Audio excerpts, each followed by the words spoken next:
ಇವತ್ತಿನ ದಿವಸ ನಿಮ್ಮೂರಿಗೆ ಯಾರು ದಯಮಾಡಿಸ್ಯಾರತ್ತಂದ್ರ ಸಾಕ್ಷಾತ್ ಶ್ರೀಶೈಲದಿಂದ ಮಲ್ಲಿಕಾರ್ಜುನ ರೂಪದೊಳಗೆ ಜಗದ್ಗುರು ಮಹಾಸನ್ನಿಧಿಗೆ ಬಂದು ದಯಮಾಡಿಸಿ ನಿಮಗೆಲ್ಲ ಪಲ್ಲಕ್ಕಿಗಳ ಮುಖಾಂತರವಾಗಿ ಆಗಮಿಸಿ ನಿಮಗೆಲ್ಲ ದರ್ಶನ ಆಶೀರ್ವಾದವನ್ನ ನಿಮಗೆಲ್ಲ ನೀಡಿದ್ದಾರೆ ಅಂತಂದ್ರೆ ನಿಮಗಿಂತ ಭಾಗ್ಯವಂತರು ಯಾರೂ ಇಲ್ಲ ಅಂತಂದ್ರೂ ಕೂಡ ತಪ್ಪಾಗುವುದಿಲ್ಲ.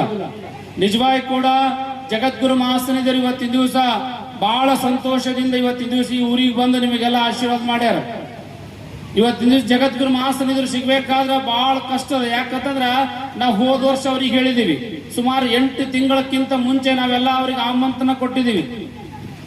ಆಮಂತ್ರಣ ಕೊಟ್ಟು ಅದರಲ್ಲಿ ಇವತ್ತಿನ ದಿವಸ ಬಸವ ಜಯಂತಿ ನಿಮಿತ್ತವಾಗಿ ಎಲ್ಲ ಇಡೀ ಕರ್ನಾಟಕ ಅಲ್ಲ ಎಲ್ಲ ಕಡೆ ಕೂಡ ದೊಡ್ಡ ಕಾರ್ಯಕ್ರಮಗಳದಾವ.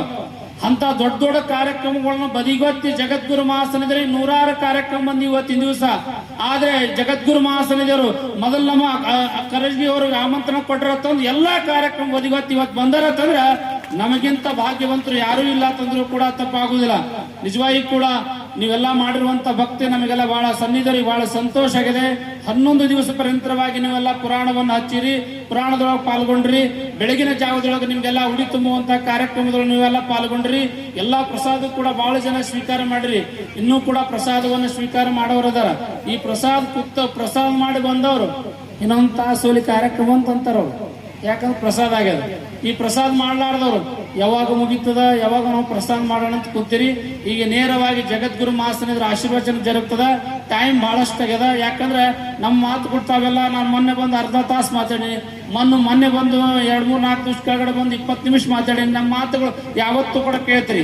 ನಮ್ಮೆಲ್ಲ ಕಾರ್ಯಕ್ರಮ ನೀವೆಲ್ಲ ಬಹಳ ದಾನ ಮಾಡ್ರಿ. ಕಾರ್ಯಕ್ರಮ ಸಲುವಾಗಿ ನಾವೇನ್ ದಾನ ಮಾಡ್ತೀವಿ, ಸಮಯ ದಾನ ಮಾಡ್ತೀವಿ. ನಮ್ಮೆಲ್ಲ ಸಮಯವನ್ನು ಜಗದ್ಗುರು ಮಹಾಸನ್ನಿಧಿಯರ ಪಾದ ಕರ್ಕೊಂಡು ಮಾಡ್ತೀವಿ. ಅವರ ಆಶೀರ್ವಚನವನ್ನು ಕೇಳುವುದು ಭಾಗ್ಯ ನಮ್ಗೆಲ್ಲ ಬೇಕಾಗಿದೆ. ನಿಜವಾಗಿ ಕೂಡ ಜಗದ್ಗುರು ಮಹಾಸನ್ನಿಧಿಯರು ಒಂದು ತಿಂಗಳದೊಳಗ ಸುಮಾರು 20,000 ಕಿಲೋಮೀಟರ್ ಸಂಚಾರ ಮಾಡ್ತಾರೆ. 20,000 ಅಂದ್ರೆ ಸಾಮಾನ್ಯ ಅಲ್ಲ. ದಿನನಿತ್ಯದೊಳಗೆ 700-800 ಕಿಲೋಮೀಟರ್ ಸಂಚಾರ ಮಾಡ್ತಾರೆ. ಯಾಕೆ ಸಂಚಾರ ಮಾಡ್ತಾರೆ ಅಂದ್ರೆ ಜನರಿಗಾಗಿ, ಭಕ್ತರಿಗಾಗಿ, ಧರ್ಮದ ಉಪದೇಶ ಕೊಡುವ ಸಲುವಾಗಿ, ಧರ್ಮ ಉಳಿ ಸಲುವಾಗಿ, ಧರ್ಮ ಬೆಳೆಯುವ ಸಲುವಾಗಿ ಜಗದ್ಗುರು ಮಹಾಸನ್ನಿಧಿಯರು ಪ್ರತಿಯೊಂದು ಊರಿಗೆ ಸಂಚಾರ ಮಾಡಿ ನಿಮ್ಗೆಲ್ಲ ಆಶೀರ್ವಾದ ಮಾಡ್ತಾರೆ. ಅಂದ್ರೆ ನಮಗಿಂತ ಭಾಗ್ಯವಂತರು ಯಾರೂ ಇಲ್ಲ ಅಂತಂದ್ರೂ ಕೂಡ ತಪ್ಪಾಗುದಿಲ್ಲ ಎಂಬ ಮಾತನ್ನ ತಿಳಿಸಿ, ನೀವು ಈ ಕರಜಗಿಗೆ ಬರುವಂತ ಕಂಟಕಗಳು ದೂರ ಆಗ್ಲಿ, ಈ ಕರಜಗಿಗೆ ಬರುವಂತ ಸಂಕಟ ದೂರ ಆಗ್ಲಿ. ಜಗದ್ಗುರು ಮಹಾಸನ್ನಿಧಿಯರ ಆಶೀರ್ವಾದ ಪಾದಸ್ಪರ್ಶದಿಂದ ಈ ಊರು ಇನ್ನೂ ಕೂಡ ಪವಿತ್ರ ಆಗ್ಲಿ ಅಂತ ಆ ದೇವರಲ್ಲಿ ಪ್ರಾರ್ಥನೆ ಮಾಡುತ್ತಾ, ನಿಮ್ಮ ಕಮಿಟಿಯವರಾಗ್ಲಿ ಇವತ್ತಿನ ದಿವಸ ಊರಿನ ಜನ ಕುಡ್ಕೊಂಡು ಬಹಳ ಒಳ್ಳೆ ಕಾರ್ಯಕ್ರಮ ತಾವೆಲ್ಲ ಮಾಡಿರಿ. ಅಡ್ಡಪಲ್ಲಕ್ಕಿ ಮಹೋತ್ಸವದೊಳಗೆ ಎಲ್ಲ ತಾವು ಪಾಲ್ಗೊಂಡ್ರಿ, ತಾವೆಲ್ಲ ಸೇವೆ ಮಾಡಿರಿ.